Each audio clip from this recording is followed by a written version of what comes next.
프로젝트 30번째 시간 기이한 승리를 주시는 하나님 제목입니다. 중국에 가면 여러분이 잘 아시는 만리장성이 있습니다. 세계 7대 불가사의 중에 하나 만리장성인데, 그 만리장성에 가보면 어떻게 산 위에 성을 저렇게 쌓았을까? 실제로 저도 이제 가서 봤는데 정말 그 성이 산 위에 그렇게 긴 거리로 그렇게 높게 그렇게 철저하게 지어졌을까 굉장히 신기합니다. 그 성을 그렇게 길게 높게 튼튼하게 지은 이유는 전쟁에서 외적을 막기 위한 하나의 방어 수단이었습니다. 요즘 같은 경우에는 굳이 성을 쌓을 이유가 없습니다. 그러나 과거에는 항상 전쟁을 할 때 성을 쌓음으로써 외적 침입들을 막고 그 성을 이용해서 전쟁을 하곤 했습니다. 그러나 전쟁은 사실 성에 달려 있지 않고 성경은 하나님에게 전쟁이 속해 있다 말씀을 합니다. 구약 시대에 이제 하나님께서 이스라엘 백성들을 가나안 땅으로 인도할 때 그 가나안 땅 첫 번째 싸움이 바로 여리고성 싸움입니다. 이 여리고성이 그 당시에 굉장히 튼튼하였고 정복하기가 쉽지 않았던 성이었던 것을 고고학자들은 말합니다. 여리고라고 하는 지역은 한국식 발음이고, 미국에서는 우리가 살고 있는 이 사이어스 근처의 제리코, 이것이 바로 여리고입니다. 가나안에 들어가는 첫 번째 요충지였고 땅이 굉장히 비옥한 곳이었습니다. 이제 여호수아 이스라엘이 이 여리고의 성을 무너뜨리고 전쟁에서 승리를 합니다. 여리고성, 그 무너진 여리고성에 대한 탐사를 고고학자들이 여러 번 했다라고 합니다. 여러 번 여리고성 고고학자들이 탐사한 결과는 보고나에서 상상도를 보게 되면 이중 성벽으로 이루어진 성이었다라고 합니다. 외벽이 있고 또 내벽이 있는데 그 높이, 넓이, 두께, 이게 굉장히 튼튼하고 아주 견고한 성이었습니다. 지금 이스라엘 백성들은 전쟁을 벌이지만 군인들은 아닙니다. 그들은 무기를 잘 갖추고 있는 군인도 아니고요, 훈련이 잘 된 군인도 아닙니다. 애굽에서 구원받은 그냥 하나님의 백성들이었고, 광야에서 40년 동안 그들이 훈련하면서 보낸 것은 없습니다. 그냥 행군하면서 지금 가나안 땅 앞에까지 왔습니다. 그런데 하나님께서는 이러한 이스라엘을 이제 가나안을 향하여서 도전하게 하는데, 그 도전이 전쟁의 도전이었습니다. 그리고 이 가나안 땅의 첫 번째 성 여리고성 싸움에서 하나님이 기이한 승리를 거두게 하십니다. 과연 이 기이한 승리는 어떻게 하나님 안에서 이루어졌을까요? 첫째를 보면 하나님은 하나님의 적들과 싸워 승리할 것을 약속합니다. 하나님께서 가나안 여리고성 싸움에서 승리할 것을 약속하죠. 3절에 보면 너희 모든 군사는 그 성을 둘러 성 주위를 매일 한 번씩 돌되 엿새 동안을 그리하라. 하나님이 어떻게 승리할지 그 승리할 전략을 말씀을 합니다. 매일 한 바퀴씩 6일 동안 그 성을 돌라 말씀을 하죠. 그리고 7째 날에는 7번 성을 돌 것을 말씀을 합니다. 그러니까 총 13바퀴를 이스라엘 백성들이 돌면서 그 성을 무너뜨릴 것을 말씀을 하십니다. 하나님이 이스라엘과 어떤 싸우는 그 전략을 보게 되면 우리가 보기에는 너무나도 비상식적입니다. 하나님의 승리의 전략을 보면 하나님의 방법으로 우리에게 싸우라, 이스라엘에게 싸우라 말씀을 합니다. 이스라엘이 이 하나님이 주신 승리의 전략을 믿고 따르게 되어집니다. 8절에 보면 여호수아가 백성에 이르기를 마침에 제사장 7은 양각나팔 7을 잡고 그랬습니다. 여호와 앞에서 나아가며 나팔을 불고 여호와의 언약궤는 그 뒤를 따르며라고 합니다. 구절에 보게 되면 그 무장한 자들은 나팔 부는 제사장들 앞에서 행진하며 후군은 괴리를 따르고 제사장들은 나팔을 불며 행진하더라. 하나님께서 이제 가나안 땅의 여리고 성을 정복하기 위한 과정에 있어서 어떻게 행진해야 할지도 하나님께서 말씀을 합니다. 이스라엘 백성들이 행진할 때 양각 나팔을 이제 부는 제사장들이 앞에 서고, 그리고 그 뒤에 언약궤를 맨 자들이 서게 합니다. 그리고 양각 나팔을 부는 제사장들 앞에 군인들이 또 있게 합니다. 그렇게 해서 매일 이제 그 성을 돌게 하는데, 성을 돌 때에 반드시 지켜야 될 한 가지 하나님의 뜻이 있습니다. 오늘 그 뜻이 10절에 소개되어지죠. 여호수아가 백성에게 명령합니다. 너희는 외치지 말며 너희 음성을 들리게 하지 말며 너희 입에서 아무 말도 내지 말라.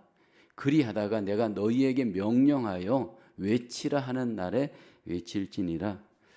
그러니까 총 이제 6번, 7번, 13바퀴를 도는데, 그 도는 기간 동안 절대 침묵할 것을 말씀을 합니다. 하나님께서 이스라엘 백성들이 그 성을 매일 돌 때에 1절 말하는 자유를 봉쇄합니다. 아무 말도 하지 말고 그냥 침묵하면서 성을 돌라 말씀을 합니다. 근데 이상한 것은 하나님께서 이 명령을 하고 난 뒤에 왜 그렇게 해야 하는지 아무 이유를 말씀하지 않습니다. 왜 하나님께서는 이스라엘 백성들에게 여리고 성을 돌면서 절대 침묵을 명령하였을까요? 만일에 여러분 생각해 보십시오. 이스라엘 백성들이 그 여리고 성을 돌 때 말할 수 있도록 그냥 자유를 허용했다면 그들은 과연 어떤 말을 했을까요? 아마도 그들은 부정적인 말을 분명히 했을 겁니다. 이미 하나님은 이스라엘의 죄성을 잘 알고 계십니다. 그들이 분명히 돌면서 지금 우리가 왜 이 성을 돌아야 하는 걸까? 돌면서 또 불평이 나오고 불만이 나왔을 겁니다. 하나님께서는 이스라엘 백성들의 죄성을 잘 압니다. 그리고 그들에게 침묵을 명령합니다. 이스라엘 백성들이 어떻게 됐나요?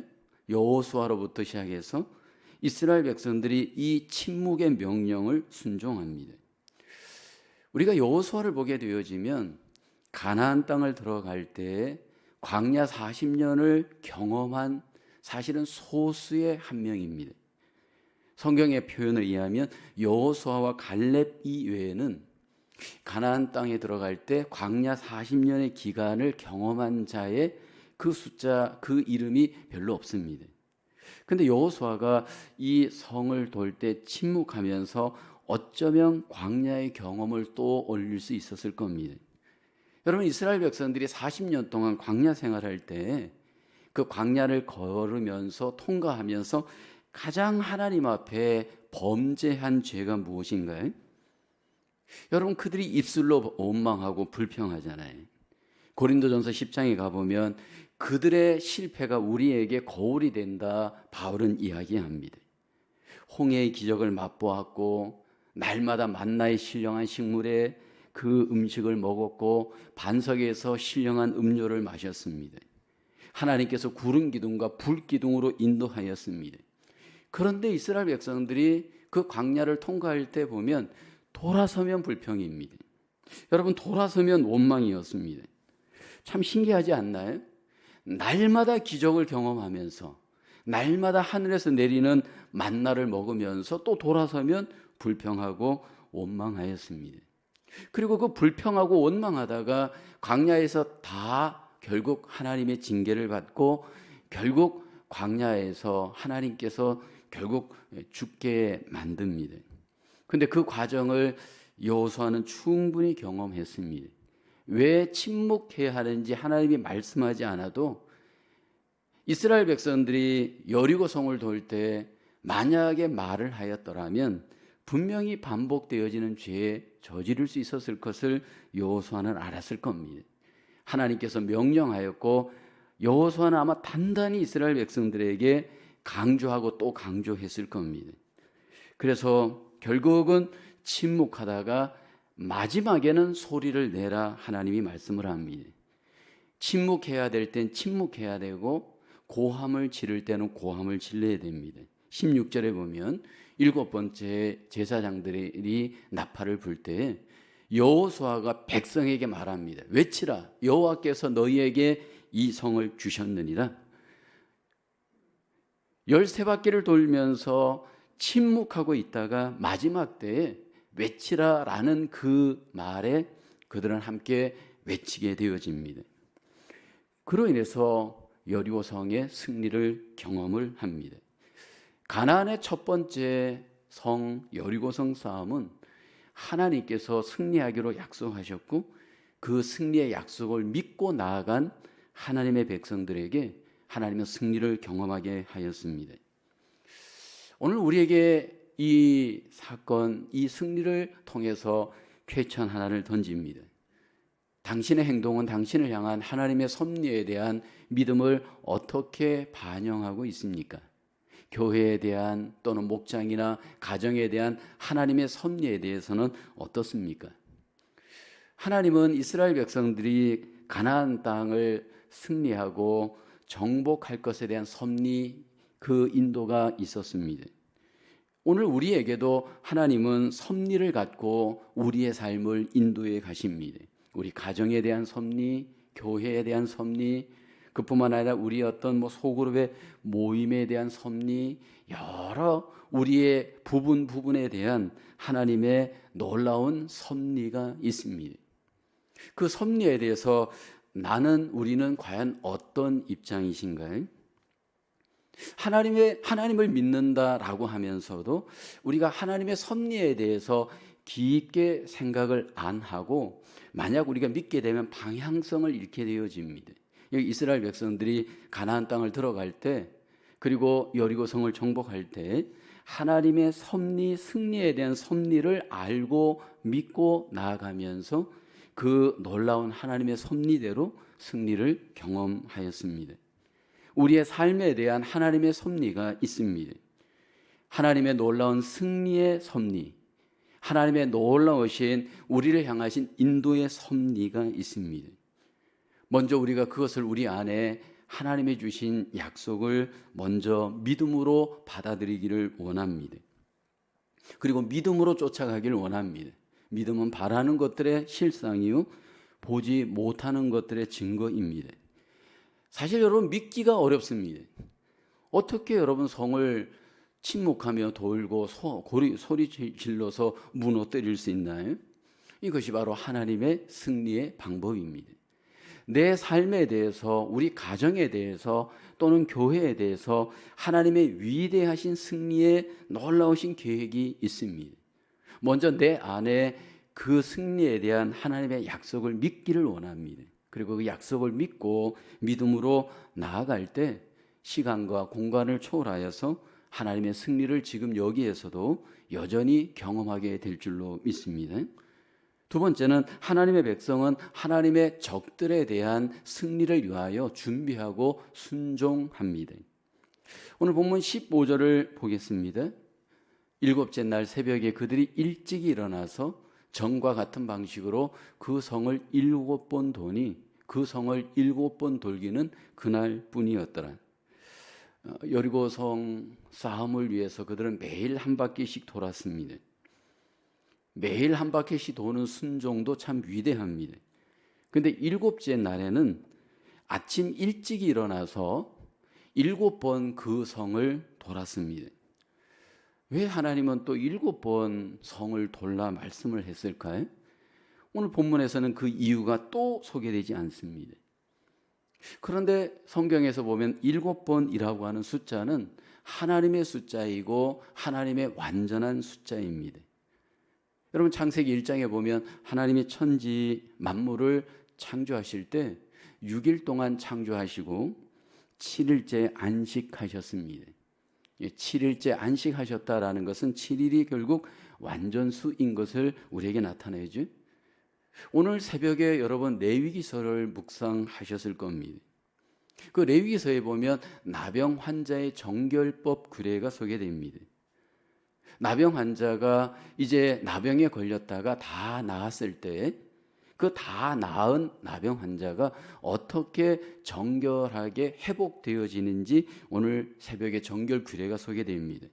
그 방법 중에 하나가 정결한 새를 잡고 그 잡은 새의 피를 7번 뿌리라고 말씀을 합니다. 여러분, 이 7이라고 하는 숫자는 거룩을 회복하는 숫자이고 정결을 회복하는 숫자이고 하나님의 완전한 승리의 숫자입니다. 7번 여리고성을 돌면서 가장 완전하신 하나님의 승리를 이스라엘이 경험하게 하십니다. 7번째 성을 돌 때 이스라엘이 마지막에 해야 할 순종이 있습니다. 7번 성을 다 돌아서 성이 무너지는 것은 아닙니다. 7번 성을 돌고 난 뒤에 마지막에는 결국 소리를 외치는 것입니다. 소리를 외칠 때, 다 함께 외칠 때 하나님께서 그 성이 무너지게 하였습니다.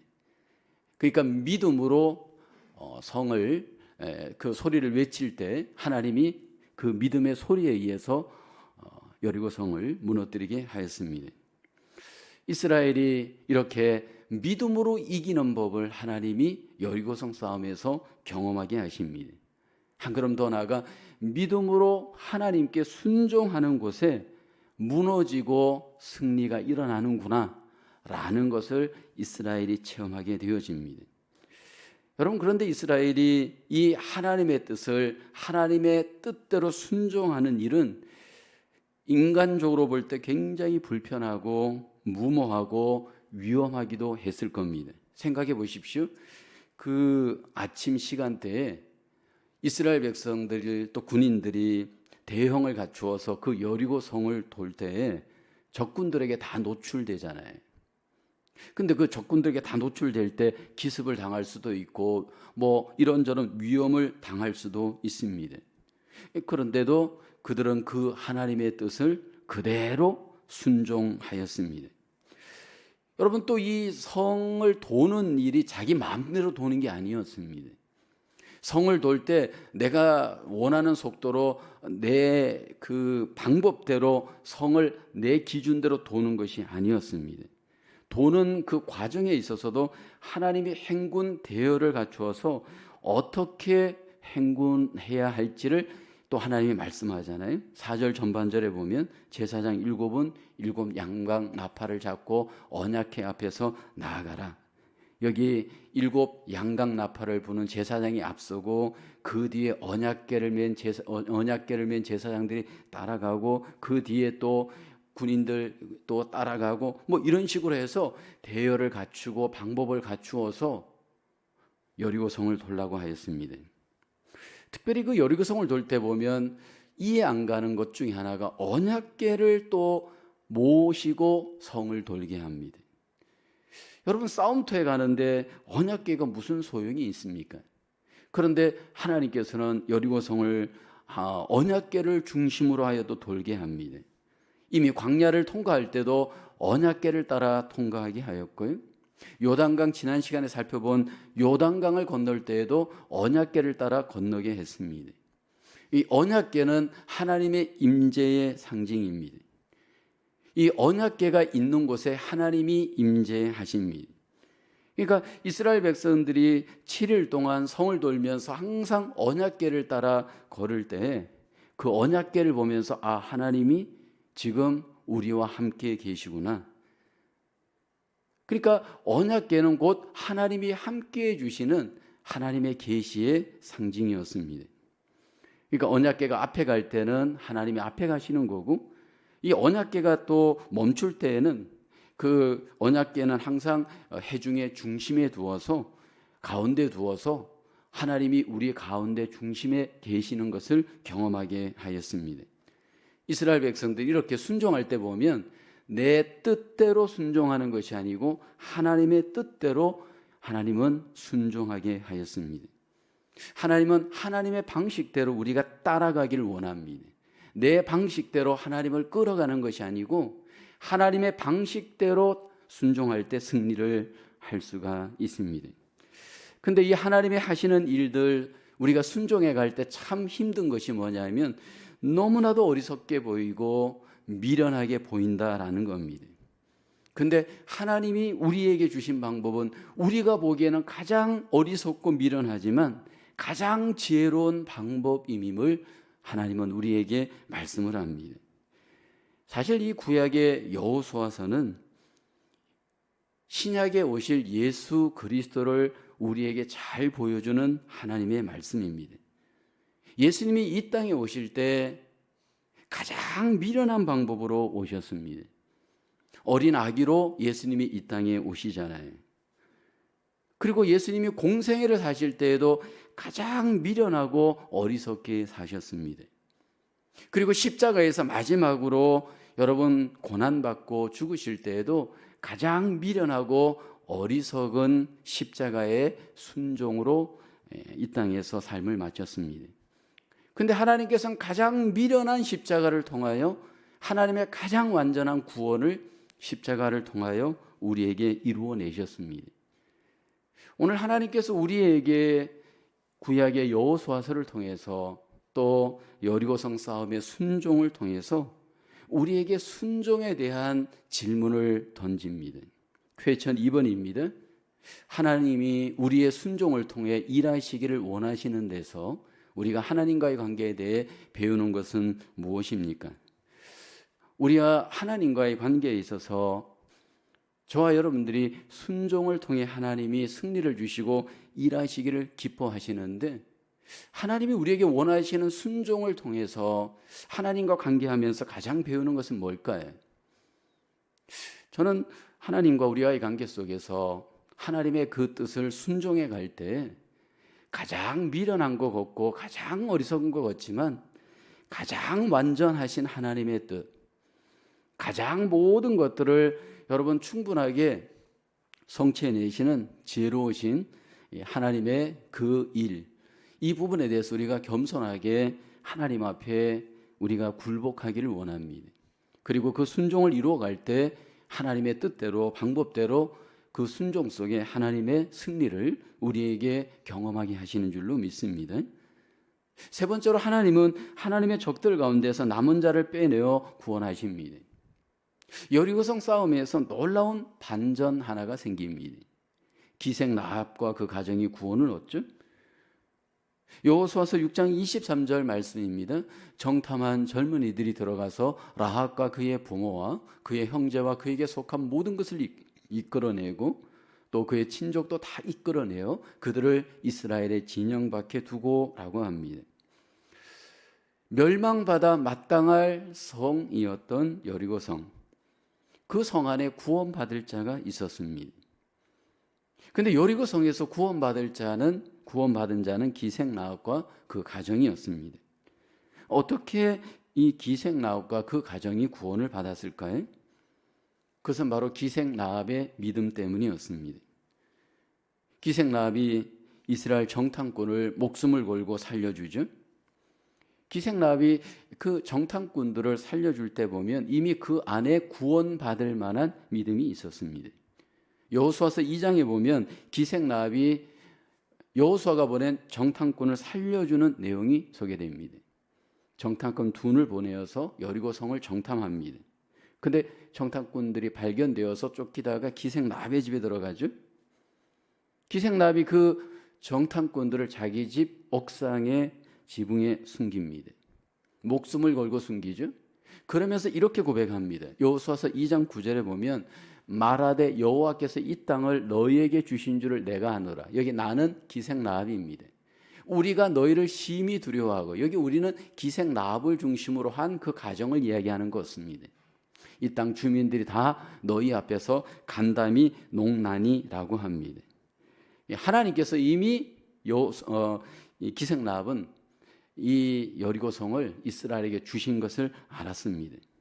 그러니까 이미 그 안에 상처나지 하나님이 경외를 받으시고 오직 하나님께서 모든 것들을 승리케 하시는 하나님이신 것을 이미 기생 라합은 알고 믿었습니다. 이 기생 라합에 대해서 하나님은 히브리서 11장에 가서 그 기생 라합의 믿음을 이렇게 평가합니다. 히브리서 11장 31절에 믿음으로 기생 라합은 정탐꾼을 평안히 영접하였으므로 순종하지 아니한 자와 함께 멸망하지 아니하였도다. 여기 보면 라합을 그냥 라합이라고 하지 않고 앞에 보면 기생 라합이다 말을 합니다.